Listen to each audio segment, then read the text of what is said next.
Sang Sabda Menyapa.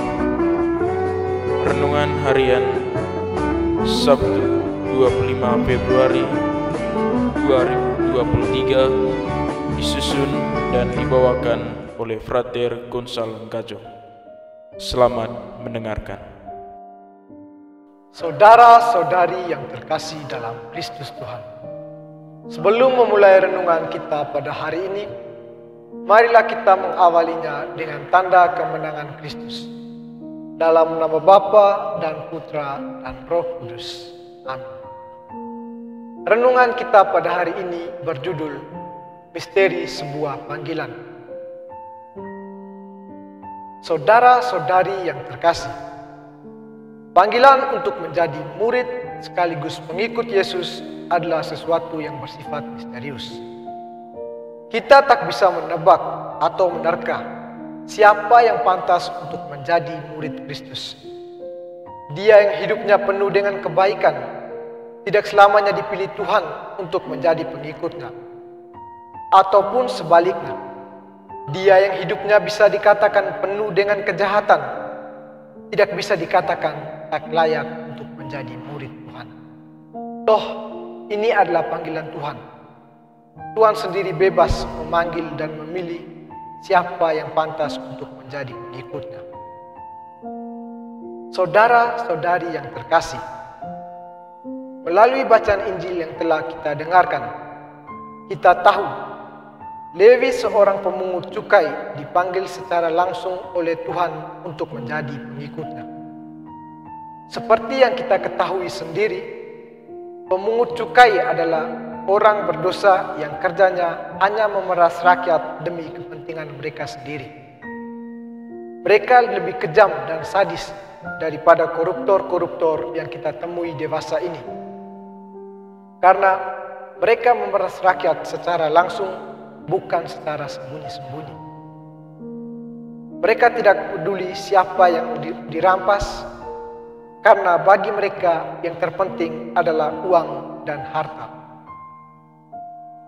Jikalau pemungut cukai adalah orang yang bisa kita katakan sebagai pendosa kelas berat, karena dengan sengaja serta dengan tahu dan mau telah melanggar salah satu dari ke-10 perintah Allah, terkhususnya perintah terakhir yang berbunyi, jangan ingin akan milik sesamamu manusia secara tak adil, dan telah melakukan banyak perbuatan dosa yang merugikan banyak orang. Lantas, mengapa Yesus mau memanggil Lewi untuk menjadi pengikutnya? Saudara dan saudari yang dikasihi Tuhan, Lewi hanyalah seorang pemungut cukai yang menyadari bahwa ia adalah seorang yang berdosa.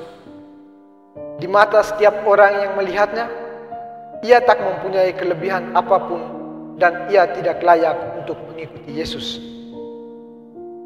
Namun, apa yang dilihat dan dinilai oleh manusia berbeda dengan penglihatan dan pandangan Tuhan Yesus. Yesus tidak menjadikan segala perbuatan yang dilakukan oleh Lewi sebagai tolak ukur untuk menjadi pengikutnya. Namun, yang Yesus lihat adalah sesuatu yang tak dapat dilihat oleh manusia biasa, yakni hati. Yesus melihat kerendahan hati yang dimiliki oleh Lewi sebagai syarat untuk mengikutinya. Selain itu, Lewi juga mempunyai kesiapsediaan untuk menjadi pengikut Kristus.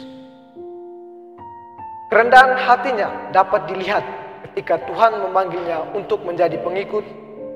Tak ada sepatah kata yang keluar dari mulutnya sebagai bentuk protes bahwa ia tak sanggup.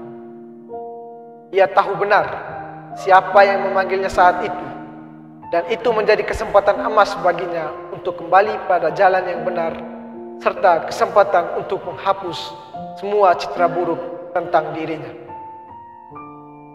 Kesiapsediaan Lewi untuk mengikuti Yesus bisa dilihat ketika ia dipanggil Yesus. Ia langsung beranjak dari tempatnya, lalu meninggalkan segala kepunyaannya dan mengikuti Yesus.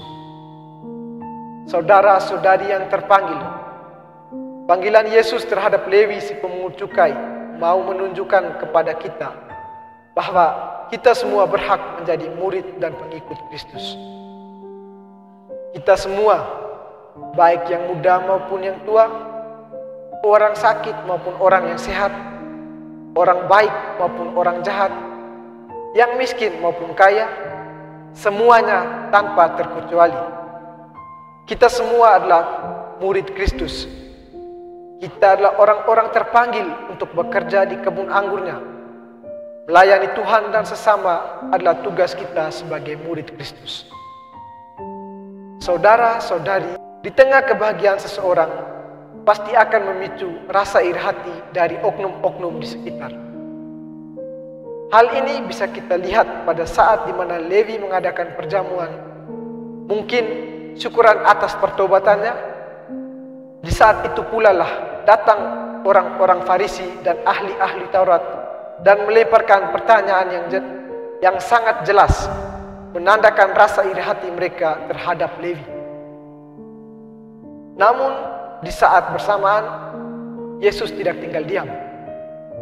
Sebagai seorang guru yang telah memanggil Levi menjadi pengikutnya, ia yang menjawab setiap pertanyaan dari orang-orang Farisi dan ahli-ahli Taurat. Cukup satu jawaban saja, ia membungkam mulut mereka. Saudara-saudari umat beriman yang dikasihi Tuhan, terkadang rasa iri hati sulit dibuang dari kehidupan kita. Kita mudah merasa iri hati dengan kelebihan yang dimiliki oleh orang lain. Oleh karena itu, untuk menghindari rasa iri hati tersebut, yang kita lakukan ialah terus berjuang dan menikmati kehidupan. Syukuri apa yang ada, jangan menjadikan orang lain sebagai tolak ukur untuk mencapai kebahagiaan, dan akuilah kelebihan orang lain.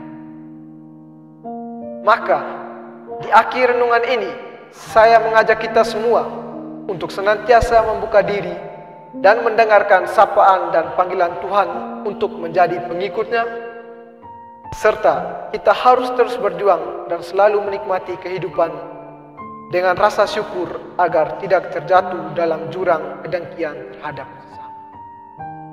Mari kita sama-sama menjadi murid Kristus yang hidup dalam cinta kasih, bukan iri hati. Amin. Kemuliaan kepada Bapa dan Putra dan Roh Kudus, seperti pada permulaan, sekarang dan selalu, dan sepanjang segala abad. Amin. Dalam nama Bapa dan Putra dan Roh Kudus. Amin.